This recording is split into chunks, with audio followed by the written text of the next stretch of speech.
नमस्कार. तर आज बनवते आहे छान अशी सोयाबीनची खिचडी. तर त्यासाठी मी इथे एक बटाटा उभा कापून घेतला आहे. थोडंसं ओलं खोबरं घेतलं आहे. कांदे घेतलेत. त्यानंतर शेंगदाणे, कढीपत्ता. इकडे सोयाबीन मी पाण्यात भिजवून घेतलेले होते.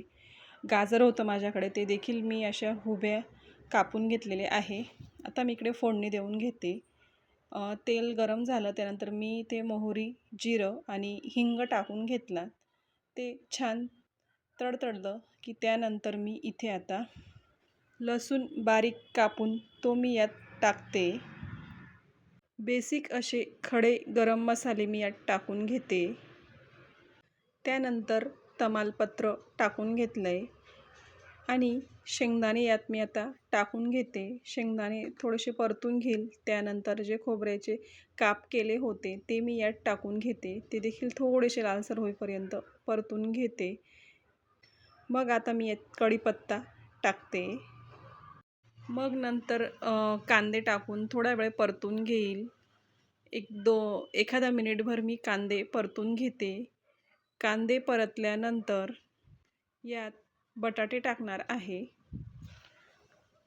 बटाटेही व्यवस्थित तेलात परतून घेते. मग राहिलेली वस्तू गाजर आणि टोमॅटो टाकून आता छान परतून घेते. 2 ते 3 मिनटापर्यंत मंद आचेवर मी हे छान परतून घेते.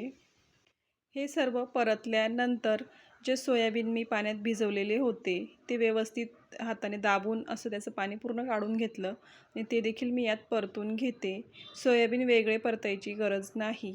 इकडे मी अर्धी वाटीपेक्षा कमी तुरीची डाळ घेतलेली आहे.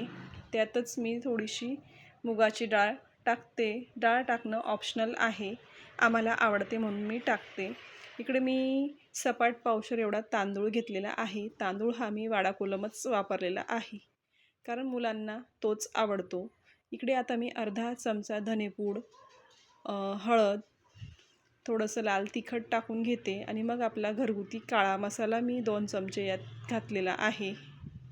बाहेरचा रेडीमेड कुठलाही मसाला मी यात वापरलेला नाही कारण तो खूप गरम पडतो आणि पोटात असं आग होत असते. लहान मुलांना त्रास होतो बाहेरच्या मसाल्याने, म्हणून मी बाहेरचा मसाला इथे वापरलेला नाही. चवीनुसार मी यात आता मीठ टाकून घेते. त्यानंतर डाळ तांदूळ स्वच्छ धुवून मी यात टाकून घेतलेलं आहे. पाणी छान उकळलं होतं त्यामुळे मी डायरेक्टली टाकून दिलं आणि आता मी वरून बारीक चिरलेली कोथिंबीर देखील घालणार आहे कारण कोथिंबीरीशिवाय स्वयंपाक हा अपूर्णच असतो. कुकरचं झाकण आता मी लावून घेते आणि त्यानंतर मी इथे 3 शिट्ट्या करून घेईल कुकरच्या. डाळ जर नाही टाकली तर 2च शिट्टींमध्ये छान खिचडी तयार होते, पण डाळ शिजायला वेळ लागतो म्हणून मी इथे 3 शिट्ट्या करून घेतल्यात आणि आता आपली खिचडी छान अशी तयार झालेली आहे. कशी वाटली साधी सोपी सोयाबीनची खिचडी नक्कीच कमेंट करून सांगा. चला तर मग या आता गरमागरम खिचडी खायला. Bye bye.